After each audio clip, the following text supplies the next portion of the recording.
Welcome to the Winning Pitch podcast. The reason I'm emphasizing the word podcast is I tried this a couple of times and my teeth kept getting caught in my gums and popcorn in my throat.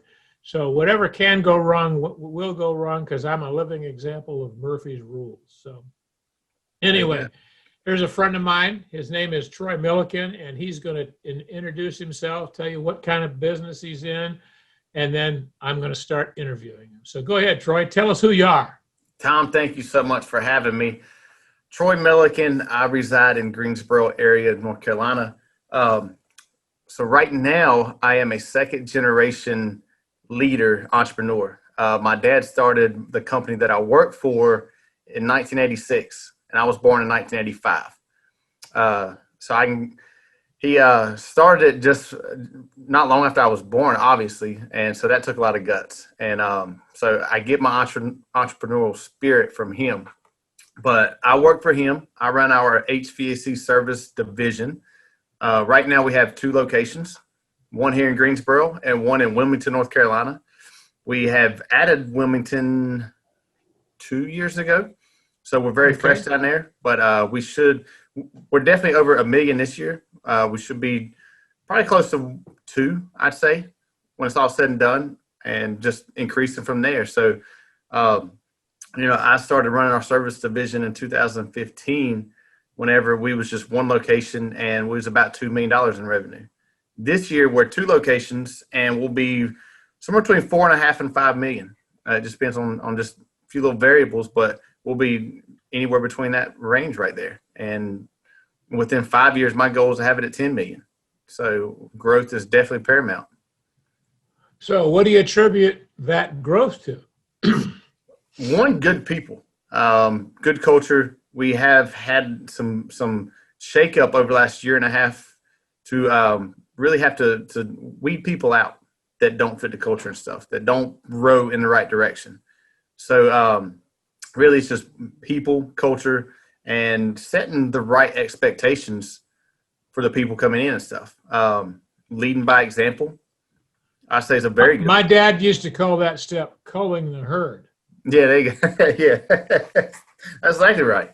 You got to comb it out. Just like a dog sheds hair, you got to comb out the dead hair. You got to comb out dead skin and just people that's not rolling with you. That's just a cancer cell. And for us, that was 2019. I'm sorry, it's 2020. 2019 was just that year. And over the last year and a half, 2 years has been our big growth. We've done 40% growth over the last 2 years. So people, having the right people, the right approaches. And 2, I started following Grant Cardone 2 years ago, just over 2 years ago now. So the whole mindset thing for myself, being the leader of this whole division, finding Grant has been a big thing for me, not only personally, but obviously professionally too. Okay. So did getting connected to Grant cause you to cull the herd in your case? Did it point it out to you or not? Yeah. So it just, it didn't hit me like that, but it was just something that over time I started to play with. I started to come up with, and it's just something that just grew on me. Just something that kind of took root. And then the more I listened, the more I immersed myself, and just the more it grew. And then I started to change. And then Grant has that effect on people, doesn't he? Yeah, he really does. I'm not one, haven't been one anyway, to just really jump on something and go for just whatever reason. And so the more I listen, the more I just immerse myself, like I said, I just started seeing where changes needed to be within the business. And so is over time, it was just one of the most positive things that I've ever had happen in my life, just finding a good mentor. Excellent. So you got connected to Grant how? I was at a conference. We are affiliated with Link Service. ABM's a big Fortune 500 company that owns them. And every year we have a continuing education conference. Okay. One of the classes in there showed a YouTube video of Grant. And it was the top 10 traits of a salesperson, I think, or something like that. And Okay. from then I said, okay, I got to look this guy up. And so I just started just looking him up and joined Cardone U. That was in January of 2018. Got on Cardone U June of that year. And so it's just been nonstop ever since. When did you become a Cardone licensee? Beginning of this year. So I met Richie. The first Grant event I ever went to was last October to his 10X boot camp. Okay. And the first, awesome, aren't they? huh? Boot camps are awesome, aren't they? Oh, it was a fantastic time. I'd never been, always heard about it. So my expectations were here, and what he ended up doing was exceeding those. And the first night there, so I mean, I traveled by myself, put myself out of that comfort zone, which I don't mind traveling by myself, but going to a conference with 600 plus people, not knowing anybody, you know, you got to take yourself out of your comfort zone. Absolutely. And my first night there, I was eating dinner alone at the bar, and I was just finishing up dinner, and I was about to get up, and walks in Richie Dolan. Had no idea who he was. He sat down with me, and I just happened to strike up a conversation with him. And we sat there for probably about an hour, I'd say, just chit-chatting, back and forth. And he really got me interested in the licensee program, and went to the meeting the next morning and just really perked my interest. And from there, it's just morphed into, now I got my own coaching business, obviously a licensee. So I'm just never had this vision a year ago. Awesome. Awesome. Yeah. So tell me a little bit about your life story, which led you on this path of success. It's a lot of watching what my dad does. Like I said, my dad started this company in '86. And then late in the 90s, him and a couple guys got into Bojangles franchising. And they've got, I think, 10 or 12 stores. And they keep adding now. So just from a young age, I started watching him start these businesses. And for our listeners who may not know, tell me what Bojangles is. So Bojangles is a fast food type chain restaurant here in North Carolina, Georgia, South Carolina, kind of the southeastern part of the United States. It's a fast food chain, kind of like Hardee's or Popeye's chicken, that kind. Great chicken. So I didn't mean to take you off the story. Go ahead. No, you're good. So watching my dad add businesses, be this entrepreneur, it really perked my interest. And, you know, he didn't really show me a lot though. You know, he was always busy and he was always grinding away to where he couldn't. But I always had the interest. And so I always wanted more, like deep down internally, but I just didn't know what that was. And then over time, you know, just started working for him 10 years ago. I was doing different jobs within the company. And once we signed up to be this link service franchise here for HVAC service, he put me in charge of implementing it, running it and growing it. And it was then I really got the taste of the entrepreneurial spirit. You know, he allowed me to stretch my wings. So how old were you at the time where he put you in charge of it? I was 30. Okay. So in 2015, he put me in charge of this from scratch. We already had an existing service company. So anytime you bring something in existing and incorporate something new with that, there's a lot of internal struggle. We went through a lot of internal struggle over the last 5 years. Can you share that with us? Yeah, absolutely. So for us, being an existing service company, we was a decent sized service company, but there was no real processes, no real path for growth. There was not much else than being here supporting our construction side, which is the vast majority of our volume since birth, kind of. And my dad always seen the vision of having a big service company. He always wanted one. And this opportunity approach to essentially franchising allows you to buy rights to things has been proven, right? We all know that with licensees, with restaurants, that kind of stuff. So franchising is a great way to buy into something that's been proven. You just got to make sure you implement it and have the right people to do it. And for us, he saw the value in it. And so him and I went up to Pittsburgh and we bought into it. That was back in 2015. And Okay. for him, it was his legacy for me to grow it and to build it into something that he always dreamed of, because he's near retirement age now. How old is he? He's let's see, 65. He turned 65. He's just a young fella. Tell him from me, he's too damn young to be retired. Oh, I definitely will. He knows it too, because he's not slowing down. He's not. Well, I'll tell you my retirement story. My grandfather was a guy that built the machinery and the processing for one of the big sugar companies. I think it was Spreckles. And at 65, they mandatorily retired him. And at 67, he was almost dead. He was just getting sick, and his body started moving. So he went back to work for them as an external consultant and worked until he was close to 90. I love that. That's where I get my emphasis of people ask me, when are you going to retire? Right after I die. Yeah, what's that word, right? You know, retirement, working is fun. Working is keeps me alive. I like what I do. I like to keep my enthusiasm level up, and you know, I don't ever plan on retiring. You hit the nail on the head. You know, I want to be alive and kicking, and you know, I want to breathe my last breath as I slide into home plate. There you go. There you go. Baseball and national. You gonna slide head first or feet first? Head first. What the hell? I'm old. It'll scrape everything. There you go. I don't have to worry about scraping my face because it's ugly enough as it is. Nobody would notice. Just go for it. Continue your story.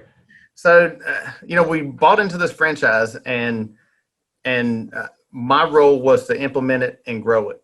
And like I was saying, anytime you have an existing culture, you bring something new in, it don't matter what it is. There's going to be resistance. It don't matter what it is. And so we already had existing people in here, and I really worked to implement that with those people. And, you know, we went through a couple salespeople. We had the same service manager, same project sales guy, which sells new equipment. So it was essentially the same people since 2015 till middle of last year. And, you know, there's people that, yeah, I'm bought in, I'm helping you implement it.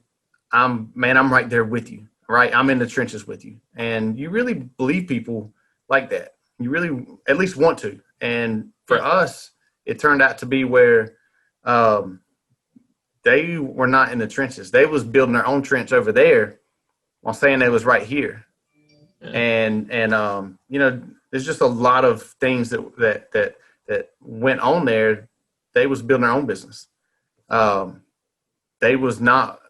They were saying they was working for us, selling for their own selves, doing stuff on the side, taking away, like actually taking customers away from us, and building taking them to their company, and so it was a lot of that. And, you know, whenever you're around people that say they're in the trenches for you, they're saying that, hey, buddy, I love you, man, let's go get it, kind of stuff like that. And you find out that they have actually been going behind your back and, I mean, pretty much embezzling stuff. It does hurt. You know, it does hurt. It just kind of take the wind out of you.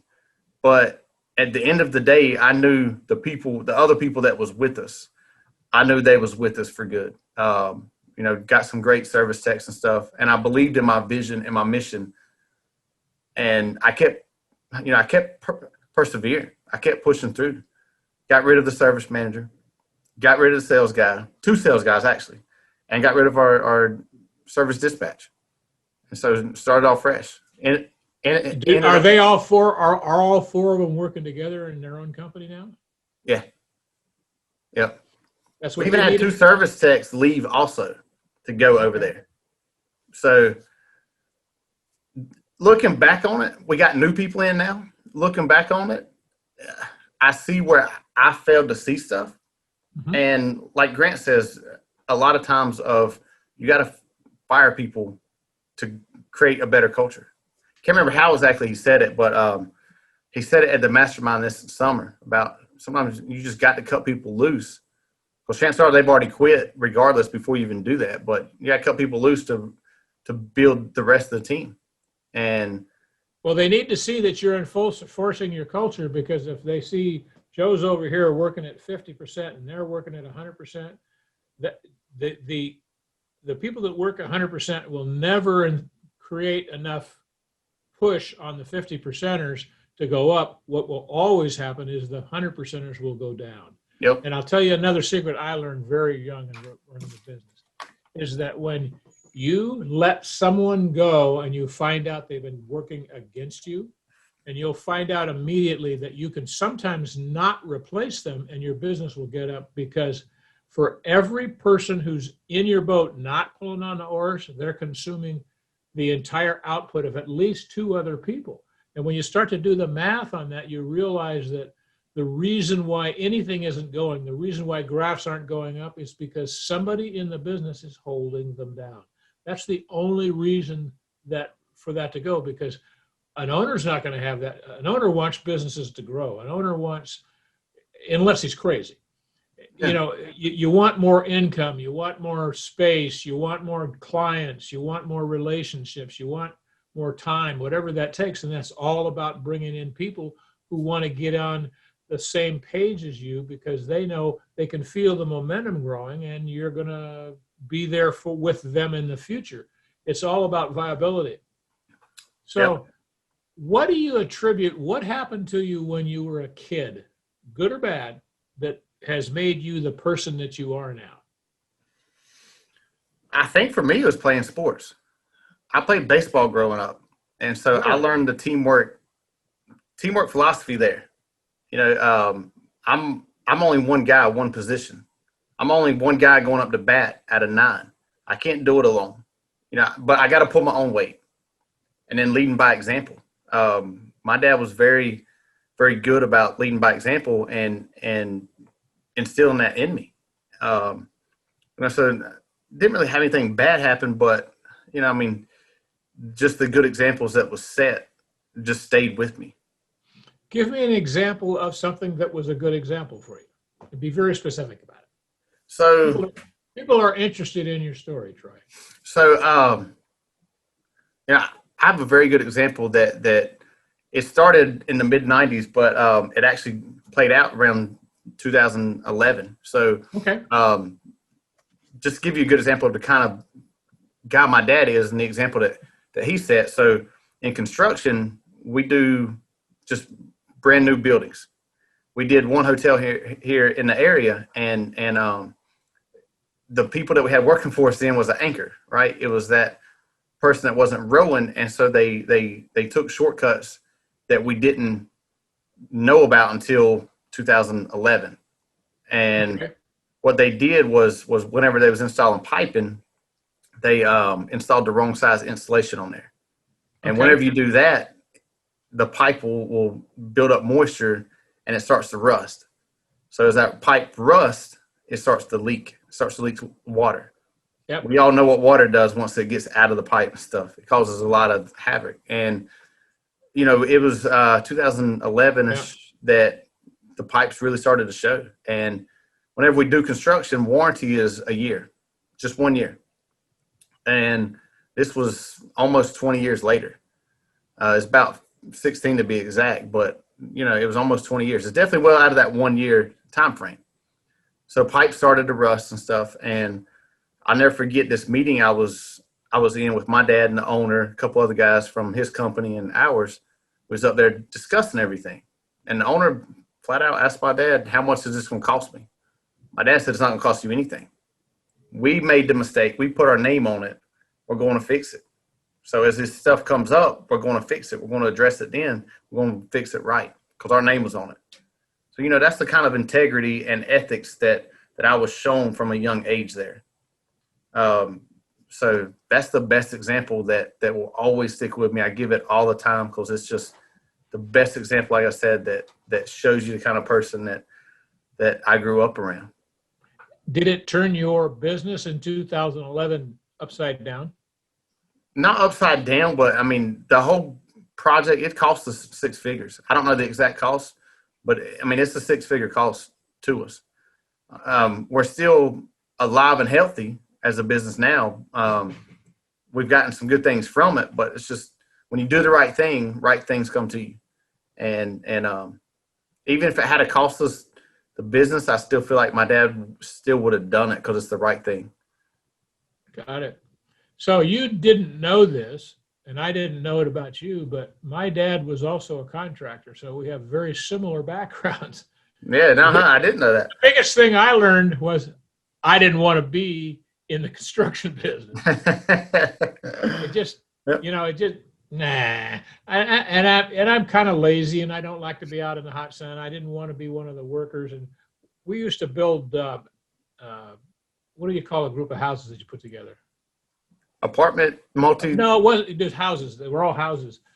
He'd take these projects, or small projects of 20 or 30 or 40 houses, and a guy would develop the land and he'd build the products. And I hated to work. I always used to say, I don't want to do something for a living that makes me go out in the sun and sweat. And then I wound up being a baseball coach. And where was I all the time? You're Out sweating. in the sun, sweating. And I got this permanent pink glow, which I call baseball face. As long as I was doing something I liked and, picking up garbage and stepping on nails and stuff like that. That's my recollections of Yes, I grew up working summers, hanging duct work, installing equipment and stuff. And yeah, it's definitely hot. You work 10, 12-hour days and you don't want to do much else. And Nope. I was trying to figure out what I really wanted to do. So my dad pushed me toward college. Mom did too, because my dad was the only one in my immediate family really that had ever graduated college. He's a mechanical engineer.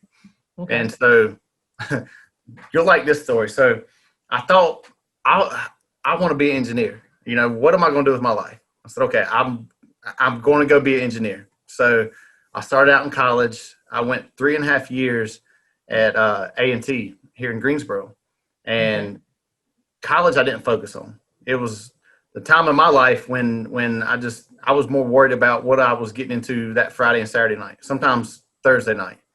Okay. College was not it. And so spent 3.5 years just not getting anywhere. And so I thought, okay, engineering is not for me. What else is out there? And so this was my mindset back then. My dad's business partner is a chiropractor. So he works about 6 hours a day, makes good money. I thought, man, if I can work 6 hours a day and make that kind of money, I'm in. So in researching schools and things about chiropractic, me and my dad went to a chiropractic school up in St. Louis just to tour it, check it out, and get more information on it. And when we was touring the school, we went to this room where the cadavers are. That's the first time I'd ever heard that word, right? So we're in this big room. There's the body bags laying on tables everywhere. They was all zipped up, and the guy was just pointing a few little things out, and he said, do you have any questions? So I thought that it was a realistic looking body dummy, and I said, yeah, can I see one? And everybody's look was, I can't believe he just asked that question. So he unzipped the bag. I go over there and look, okay, that's pretty cool. Zips it back up, and then we walk out of the room. But I said, you do know what a cadaver is, right? I said, no, I don't. Just real looking body dummy, right? He said, no, those are like real dead bodies. Oh, I had no idea. So that makes sense why people was looking at me. But so yeah, that was my moment there. Okay, let me look to do something else. And so, but didn't end up going to anything chiropractic, and I just didn't like chemistry. I just wasn't a big fan of school at the time, but my parents kept pushing me. You need something. And looking back on it, I'm glad that they did, because I stayed with it. I got my associates in business, went to school in UNC Charlotte for 2 years and got my bachelor's in marketing. So I finished out, got my degree and stuff, stuck with it. And so I was 25 when I graduated, though. Almost, I could have been a doctor had I just focused in and went to school that long for 7 years. But I stuck with it. And so they showed me about persistence and just sticking with stuff and not quitting, which I never quit, but I really wanted to quit school. I completely understand it. I've always hated school, even when I was in grammar school. Oh yeah, So I get it completely. yeah. So now I'm glad they did. I stuck with it, and I have a bachelor's degree to show for it, which it's a piece of paper, right? I mean, Yeah. at the end of the day, I don't use much from it. I don't remember much from it. It was a good time. That's about it. Met some good people. Yeah, it's a social club. Yeah, exactly. Exactly. So what do you account for? Who do you give credit, or what do you give credit for your success that you have now? I point a lot of it to a little bit to my dad, but a lot of it to just the mentoring that I've got through Grant's materials. Does that mean up until 2 years ago you didn't feel like you had any success? I feel like I was kind of grinding my gears. Like I feel like I had a little bit, but it was kind of just going like a barely inching up. Okay. You know, there's a fire, but it needed gasoline. Got And it. I attribute Grant. Grant is definitely gasoline. Yeah. I completely got that. Yeah. So tell me something that you got from Grant what was your aha moment and it really turned your statistics upward? It was honestly the selling portion of the business. Just the look that he has for sales. You know, you hear a lot of negative connotations about salespeople, about selling in general. And just the way he approached sales just honestly turned me a 180 on sales. And that was my aha moment, and just the techniques that he's got within his platform. It was yeah, there's a lot more to sales than even I realized. Because you always hear, if you get somebody to like you, they'll do business with you. Well, I'm a pretty likable guy, but that wasn't the case. You know, I can be likable, but that's not going to guarantee you any sales. Yeah, you got to learn to close. So, Yeah. Do you have a corporate account for Cardone University? I do. Yep. So, are all your people on it? Not all my sales team are. Okay. I'm adding more people as we go along. So how many segments do you have them do every day?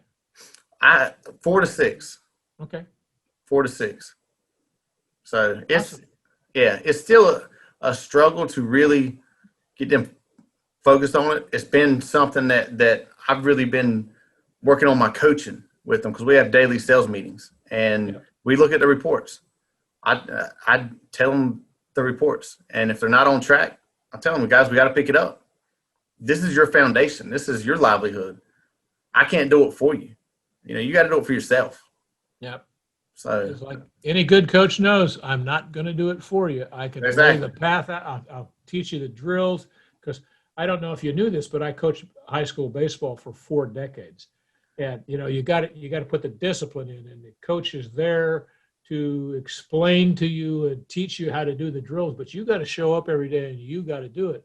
And if you probably know this from baseball, but if you take time off, or you try to go to practice 2 days a week, you're going to suck, no matter how much natural athletic ability you've got. If you don't put the work in, that game, it'll just move on from you fast. And I can't speak about football or basketball because I don't know. I don't imagine it's much different, but you know, with good coaches and some personal ethics and wanting to be part of a team, I think it's, you know, athletics can be for everybody. It's not, I'm not talking about becoming part of the Atlanta Braves or the San Francisco Giants or the New York Mets. That, to me, that's something that you can thank your parents for, because it's DNA. If you don't have the right kind of body type and everything, the chances of you falling out the bottom of that funnel from the top is really slim. It's almost impossible if you're a great athlete. So, it's just, but all of the top sports guys, it's like I hear when I'm watching football, and the speed differential in the athletes between the pros and the college is unbelievable. And I know that that's true, because I watched kids go from being a freshman and a sophomore in high school to being on the varsity, and the game is black and white different. It's just the pitchers throw harder, the guys hit better, the ball jumps off harder, and you've got to be quick, and you've got to understand it.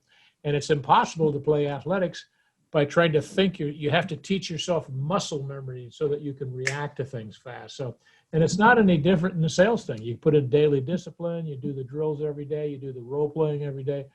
And then one day you wake up and go, I can do this, but it doesn't feel like it while you're going through it. Yeah. Go ahead. You mentioned the hard work and showing up, and it's not only athletic ability. Whenever I was trying out for my middle school team in 7th grade, I was very athletic, made all-star teams. I was a very good player. And so I was showing up there for 7th grade year, which is the first year that you can try out in middle school. Okay. And so I thought my athletic ability would get me on the team. And so I didn't hustle. I went out there hustling. I got cut. And that was a great lesson for me that, hey, even it don't matter how athletic you are. If you're not going to be out there, if you're not going to put in the work, if you're not going to hustle and have the heart out there, then you're not going to be on the team. And so that was another lesson right there of I have to put the work in. They're not going to do it. And I got to show up 100%, not just physically be there, but mentally as well. It takes both parts. Absolutely. So I'm going to ask you my 2 favorite questions. All right. So considering all of the jobs that you've ever been at, including any part-time jobs that you maybe had in high school or something, tell me about your single best moment. Tell me when it was, why it was your best moment, and be very descriptive. Put all of the listeners in that moment with you. My best moment as far as work, jobs. My best moment's really got to be here recently. We got new salespeople, and they're younger. They've never been in sales, and they have the want to. And so watching them get out there and put the techniques that we talk about in Cardone U in our daily sales meetings, watch them put stuff in use. Watch them get their sales. Watch them hit their quota and stuff, and just be providing for their family and giving them opportunities like that. I feel like it's really the best moment for me personally, because I love to help others, and having them being able to provide more for their family than they currently were, and having them grow as individuals and just helping them along the way has really been one of the best things that I get. And man, I tell you, it's just a feeling that it's just hard to put in words, I feel you. I understand. It really is, but it's the most rewarding part about my job. And it's very easy to look back and say, yeah, that's my best moment, but it really is the best moment. It's kind of cliche, but I just love it. It's all yours. So, yeah. Put your consciousness over all of your jobs again, and this time tell me about your single worst moment. So most of my work involves here, and we was working summers. It's about 13 years ago and stuff. I was kind of not a problem child, but I just didn't think about any consequences, didn't really care. And so we would show up on job sites, and we'd find hiding spots, because we would go to work hungover at times, and we would find hiding spots, and we would not really work, right? We'd clock in, go find a hiding spot, or we would clock in and just not do much work. We would act like we was working. So just the goofing off time right there, that's my worst. Because looking back on it, was not ethical at all, really. So are you aware of that now when you go through a job site and you see people? Do you really have your attention on that? I have my attention on it because I understand what it takes to run a profitable job, bring it in, and just how labor can really take a job and make it good or make it really bad. How labor can just hurt you. Like the guys who didn't care enough to put the proper insulation on the pipes, right? Exactly. And it costs. Care. Yeah, no, and never would take shortcuts, but just shortcutted actual work Not the quality, just actual work. Yeah. Yeah. That, it's the number one thing that's missing in so many businesses, the quality control viewpoint and holding people accountable. And I'm sure that if you had the opportunity to go back, that the way that you follow up on people now is different than the way that you did when those guys put your name at risk. Oh yeah. Yeah, it is. And I can look back and say, yeah, I used to do it that way. It's not right. Come on, guys. You're better than this. Let's go. Okay. Can't give a little pat on the back. It's your culture. It's your company. I discovered a couple of years ago that I've always considered myself a redneck, conservative, right-winger, use whatever term you want to use. And I realized that while I was a capitalist or a conservative, I was running my company like a liberal. I was running it, not holding people accountable, not directly confronting people when they're doing things that are crosswise with our culture. And, if you don't, you get what you deserve. You deserve what you get.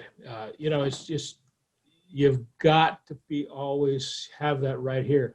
I never carried the baseball coaching mentality into my company, and I should have, because I knew better.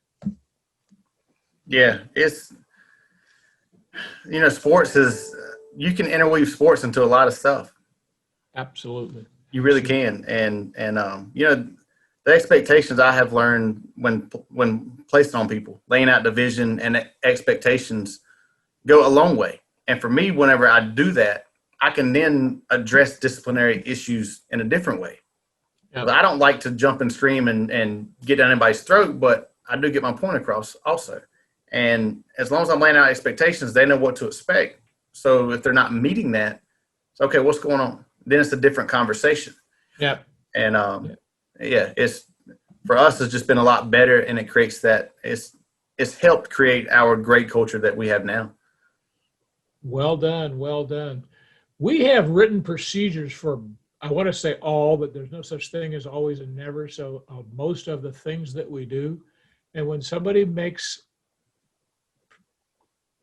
creates a less than perfect product, we walk up to them and say, find your own mistake. Yeah.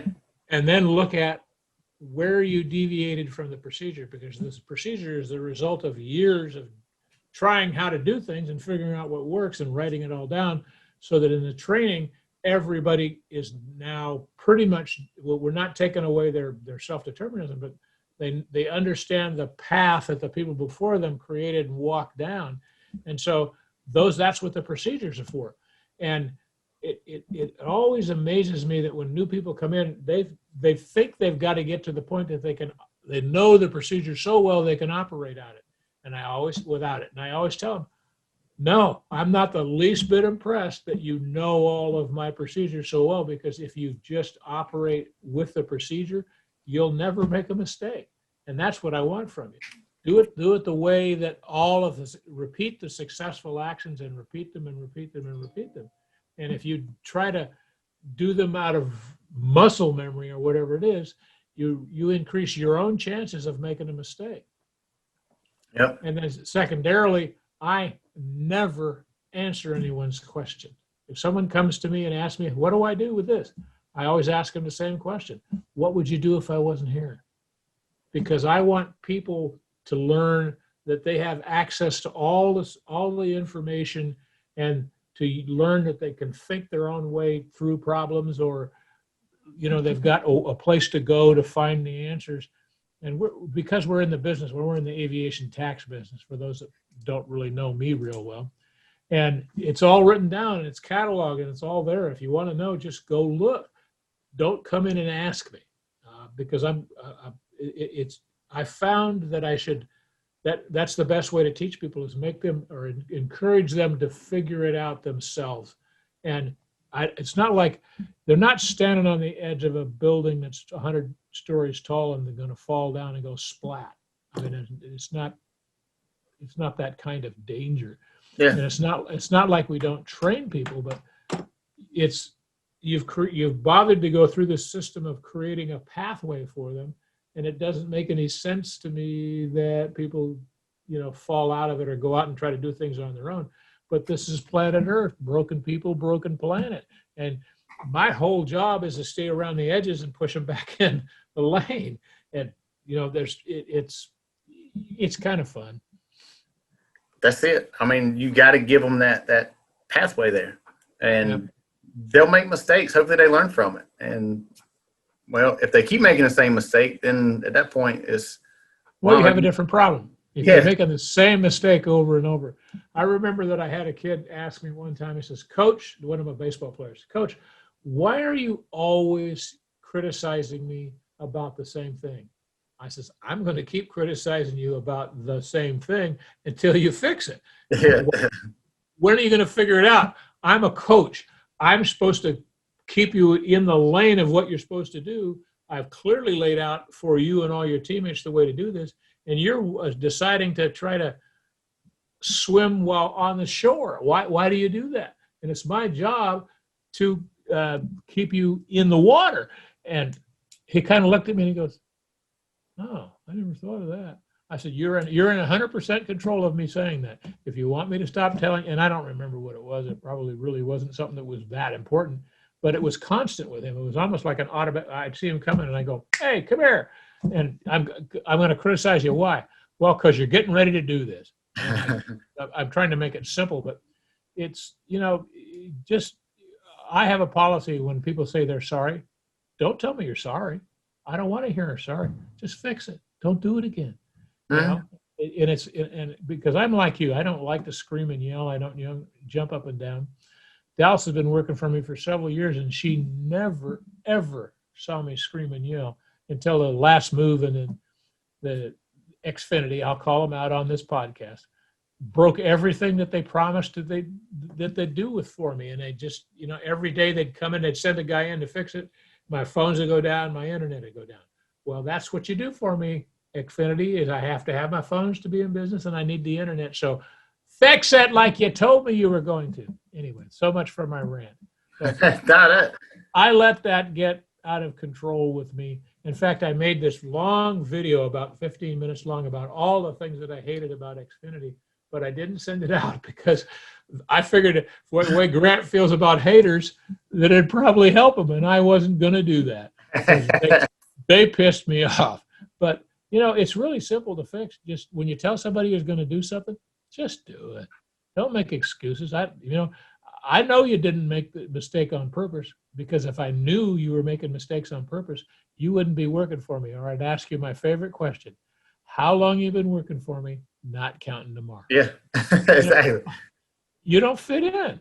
We're trying to win a baseball game and you keep coming out here trying to kick field goals. You're not on the right field. Doesn't make you a bad person. Just go play for a football team. This is a baseball team.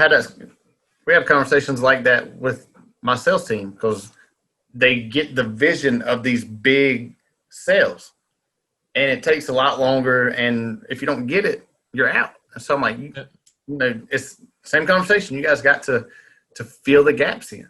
You guys got to fill the gaps in. And well, like Grant always says, frequency precedes greatness. You got to get at it every day. And are you connected at all with Brandon Dawson? I am. Yeah. Yep. He really made me see the incremental steps a little bit more than Grant did. And that's not a criticism of Grant. I love Grant. I love he's always got his foot on the gas. He probably could save himself on every time he buys a car. He should buy one without brakes, because he never uses them.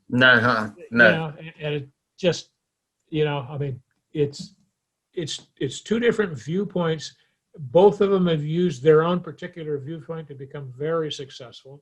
And I love them both. And I love Richie too. Richie's a different kind of cat, and I really, really like being they're all fantastic in their own way. And I've gotten so much from all of them. And before last October, I didn't even think of getting a mentor and stuff, like coaches. None of that stuff was on top of my mind. And I didn't know how important getting even just a mentor was. Now, like I said, been following Grant for almost 2 years now, and he was essentially a mentor, and he definitely still is. But, I look at other people now for different areas in my life. Mm-hmm. Excuse me. And man, I'm telling you, that's been the most valuable change for me too. So over the last 5 years, the change really started to see once I started following Grant and then boot camp. And then now that I'm a licensee, it's just everything's really taken off over the last, honestly, 10 months. Yeah. And I attribute it to just getting around the right people, having the culture here just be fantastic, and 10x think mindset, and just really trying to live up to that standard, living that life too. And it's been a whirlwind, but it's been great because now you just get thinking, what else am I missing? I'm thinking 10 million in 5 years for this, for my coaching business. I don't even know where I could be. I don't, like, that's still fresh. So, yeah, life can change like that. That's for sure. Yep. Good or bad. Good or bad. Yeah. Good or bad. Absolutely. Yeah. I was thinking, not to get down this path too much, but last Friday was September 11th. And whenever you get thinking about everybody that was just going about that morning like they always would, and then the hijackers hijacking airplanes and stuff, and people calling home. Like, I watched a documentary on Flight 93 that really was just sad because those people were calling home and they didn't know if they was going to make it. They thought they were, but they ended up not making, of course. It just had me reevaluating even my life now of, am I living in a moment? If something were to happen on my way home today, would I be ready? And so it just really gets you thinking of just living in the present, but having your vision on the future. Yep. And that's one thing that I'm really working to strive toward now, is to just live even more in the future or in the present, but visualizing an even bigger future. So, if something were to happen, my daughter's taken care of. Yep. Or if something were to happen, my daughter can say, yeah, my dad was the best example. That's now what I focus on at this point. Got One it. thing for my team here, and then for family. Got it completely. So if you had an opportunity to talk to a guy, let's say a young man, what are you, about 18 when you get out of high school, who's getting ready to go to college, and he's trying to decide what he wants to do, what would you tell him? Whatever you want to do, first of all, whatever you want to do, you can do it. Let's get that out of the way, because whenever you're thinking about what I want to do, your mind always goes to, I can't do this or I can't do that. That's just where my mind went to and stuff. I know a lot of people focus on that. So first of all, you can do whatever you put your mind to. You just got to commit to it. Yep. Next is finding what you, not necessarily what you like to do, but trying to find that passion, something that ignites you. Even if it sparks a little flame, for example, just that area right there, go toward it. Mine was somehow working for my dad's company. I didn't know what I wanted to do for it, didn't know what role I would fit in, but obviously the long-term play would be he's going to retire. Hopefully I can gain experience and knowledge to take it over. So it was that path. But once I finally found something like running our service division, treating it like a business and stuff, it's like, okay, an entrepreneur business owner was something that lit me up.